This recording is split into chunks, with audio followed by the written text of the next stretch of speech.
Hello everyone, कैसे हैं आप सब। बिहार ऑफिसर्स के इस चैनल पे आपका बहुत बहुत स्वागत है, जहां पर टीआरई के पेपर्स को हम लोग आसान बनाने के लिए आपके साथ क्लास 10th के रियल नंबर चैप्टर से शुरुआत कर चुके हैं। और जहां पर हम एक एक चीज़ को सीखेंगे, एक एक कॉन्सेप्ट को डिस्कस करेंगे और एनसीईआरटी एग्जाम्पलर्स के क्वेश्चन को भी हम करने की कोशिश करेंगे। चैनल पे नए हैं तो सब्सक्राइब करके बिल्कुल ही जाए। देखिए, कुछ मेन कॉन्सेप्ट है और ये कितना इम्पोर्टेंट है, ये एनसीईआरटी करना ज़रूरी है क्या? बिल्कुल ज़रूरी है, ये बहुत ही ज़्यादा इम्पोर्टेंट है।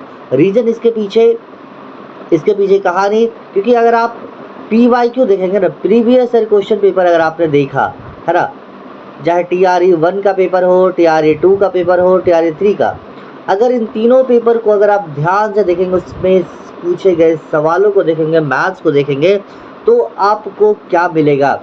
आपको डायरेक्ट क्वेश्चंस मिलेंगे। यहाँ पर डायरेक्ट क्वेश्चन इससे मिलेंगे, एनसीईआरटी एग्जाम्पलर और एनसीईआरटी की बुक से। तो इसलिए बोला जाता है कि एनसीईआरटी बुक्स से ही आप प्रैक्टिस कीजिए, आपके जो सवाल है वो बनेंगे और एग्जाम में भी बनेंगे, पूरे के पूरे मार्क्स मिलेंगे। तो चलिए, विदाउट वेस्टिंग ऑफ टाइम हम शुरू करते हैं आज का सेशन की। बात करें तो मेन कॉन्सेप्ट में क्या होता है कि इक्विवेलेंट डिवीजन लेमा है, जिसमें अगर कोई दो इंटीजर है, अगर हम बात करें यहाँ पे कोई दो इंटीजर है, ए और बी को दो इंटीजर है जो कि यूनिक इंटीजर क्यू एग्जिस्ट करता है, तो कुछ इक्वेशन है, क्या बोला उन्होंने, A equal to B Q plus R, ये इक्वेशन सेटिस्फाई करता है। अगर इसी की तरह अगर इसी से बेस्ड एक कहानी जो क्वेश्चन पूछे जाते हैं बार बार, the what is the HCF of two number, अगर दो नंबर है और दो नंबर का एचसीएफ अगर आपसे पूछा गया, टू नंबर का अगर एचसीएफ आपसे पूछा गया कि दो इंटीजर्स है उसका एचसीएफ पूछा, तो ये आप क्या बोला कि the HCF of two positive integer, मान लो तो एक नंबर है सी, एक नंबर है डी, ठीक है,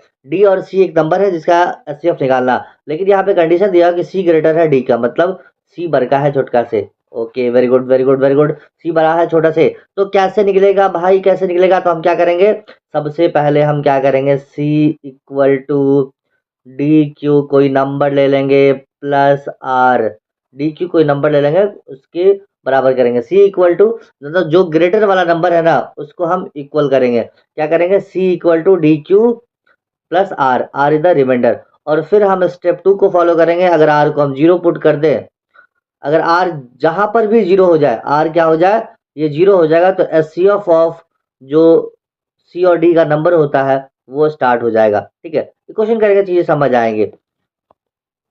चलिए कुछ बातें और जान लेते हैं, स्टेप 2 3 की बात करते हैं। कंटिन्यू द प्रोसेस और रिमाइंडर टिल जीरो, मतलब कब तक कंटिन्यू, जब तक कि जीरो नहीं हो जाए, रिमाइंडर आर जीरो नहीं हो जाए तब तक हमें प्रोसेस करते रहना है। ठीक है, और फंडामेंटल थ्योरम ऑफ अर्थमेटिक ये जरूर जान लीजिए, क्या बोला कि every composite number can be expressed in the product of prime to prime. ठीक है, जैसे मान लीजिए कोई नंबर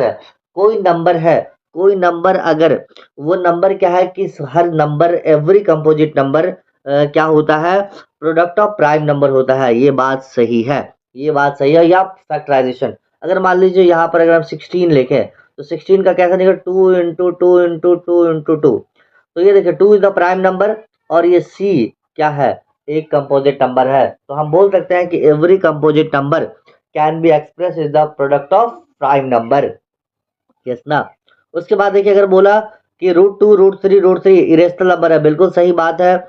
और सम और difference of irrational and rational number is irrational, ये लाइन याद रखिएगा। क्या चीज, ये लाइन याद रखिएगा। कौन सा लाइन है भाई, कि सम और डिफरेंस, किसी भी एक रेशनल और इरेशनल नंबर का डिफरेंस हो या सम हो, ऑलवेज वो नंबर क्या होता है, इरेशनल नंबर होता है। जैसे अगर मान लीजिए कि 2 रेशनल नंबर है और इरेशनल नंबर √2, अगर इसका सम निकाले तो 2 + 2 कितना हो गया, irrational number. Yes, very good. और 2 - 2 भी निकाले तो इसका इरेशनल नंबर। यही एक चीज बोला गया है। उसके बाद क्या बोला कि अगर दो नंबर है, for any two positive integer A और बी को दो है, उसका अगर एचसीएफ निकालना हो तो एचसीएफ इंटू एलसीएम बराबर होता है नंबर ए एन बी। मतलब क्या, अगर जो नंबर है फर्स्ट इंटू सेकेंड नंबर बराबर उस नंबर का एलसीएम इंटू उस नंबर का HCF, first number into second number equal to LCM into HCF. तो सवाल पे चलते हैं, जल्दी से सवाल पे, है ना, क्वेश्चन पे चलते हैं कि क्या बोला। मल्टीपल क्वेश्चन से शुरुआत करते हैं आज का। Choose the correct answer from the given कोई फॉर ऑप्शन द फॉलोइंग। क्या बोला, इस 4 में से कोई एक सही है, बिल्कुल सही बात है भाई, 4 ऑप्शन है तो 4 में से कोई एक सही होगा ही होगा। क्वेश्चन क्या बोला, फॉर सम इंटीजर, कोई इंटीजर m है जी, क्वेश्चन ध्यान से समझिए, कोई m इंटीजर है, बहुत बढ़िया, समझ गए sir. Every even integer is in the form of even, कौन सा, इवन नंबर, ठीक है, इवन नंबर जो होगा वो कौन सा होगा।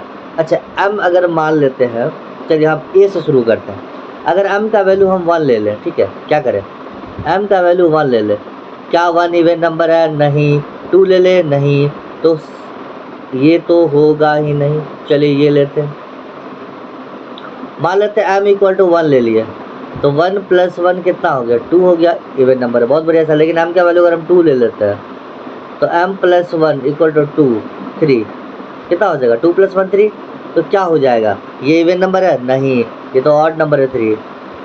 ये नंबर लीजिए, अगर हम 1 लेते हैं, ठीक है, 1 लेंगे, तो अगर हम 1 इंटू 1 करें, कितना हो गया, 1 सॉरी 1 इंटू 2 है ना, 2m है, तो 2 कितना हो जाएगा, 2m।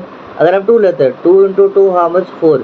अगर हम 3 लेते हैं, 2 इंटू 3 कितना, 6, 2 4 6, ये क्या आ रहा है, ये सब इवन नंबर आ रहा। तो कौन सा सही है, किसी भी इंटीजर नंबर के लिए कौन आपका सही है, तो आपका नंबर सही है 2 सही है, ठीक है। किसी भी इंटीजर के लिए अगर वो इवन नंबर है तो उसका आंसर कौन होना चाहिए, 2m होना चाहिए। Very good very good. Number two पे क्या बोला, for some integer Q every odd integer, भाई साहब ऑड नंबर क्या होता है, 1 3 5 7 ये सब आना चाहिए, तो उसके लिए कौन सा फॉर्म, अगर क्यू का वैल्यू 1 ले लेंगे, देखिए ये तो होगा ही नहीं, ठीक है। ये अगर हम ले लेते हैं, चलिए ये तो इवन नंबर आया था पीछे, इस क्वेश्चन को देखिए सेम, इसमें देखिए अगर क्यू का वैल्यू अगर हम 1 ले लेते हैं, तो 1 प्लस 1 कितना हो गया, 2 हो जाएगा। अगर हम 2 लेते हैं, 2 प्लस 1 हो गया 3, ये ऑड भी आ रहा है इवन भी आ रहा, तो ये तो होगा ही नहीं, है ना। अब इसको देखते हैं, 2 क्यू प्लस 1, तो 2 इंटू 1 प्लस 1 ले लेंगे, कितना होगा भाई 3, 2 ले लीजिए, क्यू का वैल्यू 2 प्लस 1 4 1 5, क्यू का वैल्यू कितना 3 ले लीजिए प्लस 1 7, तो ये जो नंबर है 3 5 7 क्या आ रहा है आपका ऑड नंबर, तो कौन सा करेक्ट होगा आपका, ऑप्शन नंबर डी। पहला का ऑप्शन था सी, दूसरे का ऑप्शन था डी, ठीक है। याद रहेगा ये क्वेश्चन कैसे बनाया जाता है ये।